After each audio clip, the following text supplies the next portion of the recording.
क्षेत्र में पीछे नहीं है। ई रिक्शा चलाने से लेकर फाइटर प्लेन उड़ाने तक में वो पुरुषों से आगे निकलती दिख रही हैं। शासन प्रशासन से लेकर के सत्ता के गलियारों में भी इनकी धमक लगातार बढ़ रही है। ऐसे में भला जराइम की दुनिया में कैसे पीछे रह सकती है।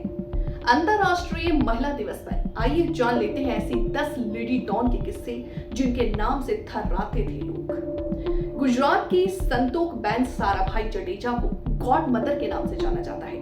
80 के दशक में पोरबंदर की एक मिल की हड़ताल खत्म कराने के लिए मालिकों ने स्थानीय बदमाश की मदद ली थी। वो मिल पहुंचा तो उसकी हत्या कर दी गई। इनमें नाम आया सरमन मुंजा जडेजा का, जो उसी मिल में मजदूरी करता था। इलाके के बदमाश की हत्या के बाद सरमन ने उसकी कुर्सी हथिया ली और खुद डॉन बन बैठा। साल 1986 में सरमन की भी हत्या कर दी गई तो उसकी कुर्सी पत्नी संतोक बेन ने संभाली, जिससे अपने पत्नी की हत्या का बदला लेने के लिए पोरबंदर में 14 लोगों को मौत की घाट उतार दिया था। उसके लिए बकायदा एक गैंग बनाया जिसमें 100 से अधिक लोग थे। गॉड मदर बनी संतोक बेन पर एक-एक कर 500 से अधिक मामले दर्ज किए गए। बाद में उस पर गॉड मदर नाम से एक फिल्म भी बनाई गई। मध्य प्रदेश से उज्जैन में जन्मी अर्चना बाल मुकुंद शर्मा भी कभी आतंक का पर्याय थी। 4 भाई बहनों में सबसे बड़ी अर्चना ने केंद्रीय विद्यालय से 12वीं तक पढ़ाई की थी। इसके बाद पुलिस में चयन हो गया और 6 महीने तक नौकरी की। इस बीच फिल्मों में अभिनेत्री बनने का चस्का लगा तो डॉन बबलू श्रीवास्तव के संपर्क में आ गई। इसके जरिए अर्चना अभिनेत्री तो नहीं बन पाई पर एक खूंखार अपराधी के रूप में नाम जरूर कमाती गई। समय के साथ जराइम जगत में उसी किडनैपिंग क्वीन पुकारा जाने लगा था। बाद के दिनों में चर्चा रही कि वो विदेश में बैठकर भारत के नामी लोगों से रंगदारी वसूलती रही। 1980 के दशक में उत्तर प्रदेश से मध्य प्रदेश तक फैले चंबल के बेड़ों में दहशत का दूसरा नाम था फुल्लन देवी। यूपी के जालौन जनपद में 1963 में कुख्यात फुल्लन को किशोरावस्था में अत्याचार का सामना करना पड़ा।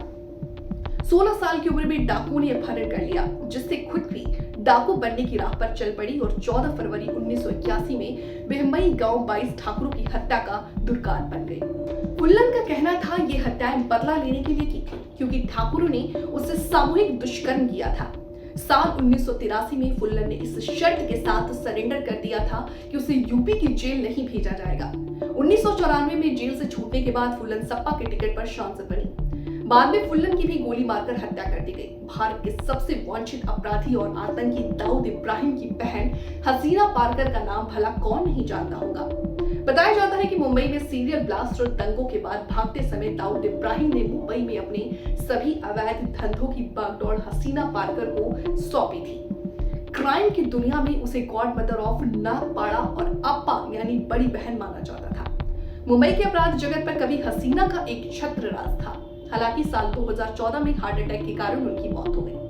नीता नायक की एक पहचान गैंगस्टर अश्विन नायक की पत्नी के रूप में तो है ही, वो अपने पति की उत्तराधिकारी भी बनी। देश भर में रंगदारी वसूली, नशीली चीजें बेचने और हत्याओं के 1 दर्जन से ज्यादा मामले में अश्विन ने जेल की सजा काटी थी। एक समय में मुंबई में अरुण गवली और अश्विन नायक के बीच गैंगवार के हालात थे। तभी अरुण गवली के हमले में अश्विन घायल हो गया था। तब उसकी पत्नी नीता ने ही उसका सारा धंधा संभाला था। हालांकि बाद में पति पत्नी में आपस में लड़ाई हो गई और साल 2000 में अश्विन ने ही अपने गुर्गे से नीता की हत्या करवा दी। बाद में साल 2005 में अश्विन का वो गुर्गा भी पुलिस को मुठभेड़ में ढेर हो गया। बेंगलुरु के सीरियल किलर कैडी कैम्पम्मा को देश भर में एक और नाम साइनाइड किलर से भी जाना जाता है। कर्नाटक के कैडी कैम्पम्मा को साइनाइड मल्लिका के नाम से जाना जाता है। वो बेंगलुरु के एक मंदिर में रहती थी और उसे ही अपने पापों का अड्डा भी बना लिया था। वो मंदिर आने वाले अमीर महिलाओं को निशाना बनाती थी। घर परिवार और बच्चों की परेशानी से पीड़ित महिलाओं के सारे दुख दर्द दूर करने का विश्वास दिलाती थी। उन्हें खास पूजा के लिए सारे जेवर पहन करके जाने के लिए कहती और फिर बहाने से जहर खिलाकर जान ले लेती और लूट लेती थी। पकड़े जाने पर इस जघन्य अपराध के लिए उसे मौत की सजा सुनाई गई थी। हालांकि बाद में सजाए मौत को आजीवन कारावास में बदल दिया गया था। साल 1970 में जन्मी कैडी कैम्पम्मा ने पहली हत्या साल 1999 में की थी। इसके बाद अगले 8 सालों में उसने 6 हत्याएं की थी।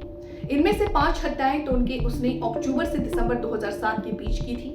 हरियाणा के रोहतक निवासी गीता अरोड़ा उर्फ सोनू पंजाबन नाम वैसे तो देश के हाई प्रोफाइल सेक्स रैकेट चलाने के लिए लिया जाता है, पर जरामे की दुनिया में उसकी दहशत भी कम नहीं है। सोनू को दिसंबर 2017 में पुलिस ने 13 साल के नाबालिग से देह व्यापार कराने के आरोप में गिरफ्तार किया गया था। सोनू ने 2 शादियां की थी और दुर्भाग्य ये कि दोनों पति पुलिस मुठभेड़ में मारे गए थे। पहली शादी उसने गैंगस्टर विजय सिंह से की थी, जो साल 2014 में मुठभेड़ में मारा गया। दूसरी शादी गैंगस्टर हेमंत सिंह से की थी, वो भी 2 साल बाद गुड़गांव में मारा गया था। सोनू पर देह व्यापार ही नहीं, पॉक्सो एक्ट और हत्या जैसे 5 मामले दर्ज हैं।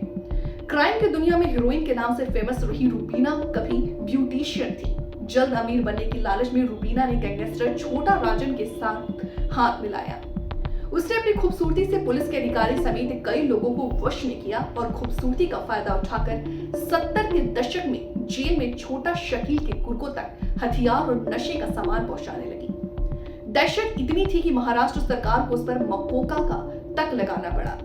मुंबई की जोनाबाई दारूवाला कभी राशन की कालाबाजारी करती थी, फिर उसने शराब के कारोबार में कदम रखा।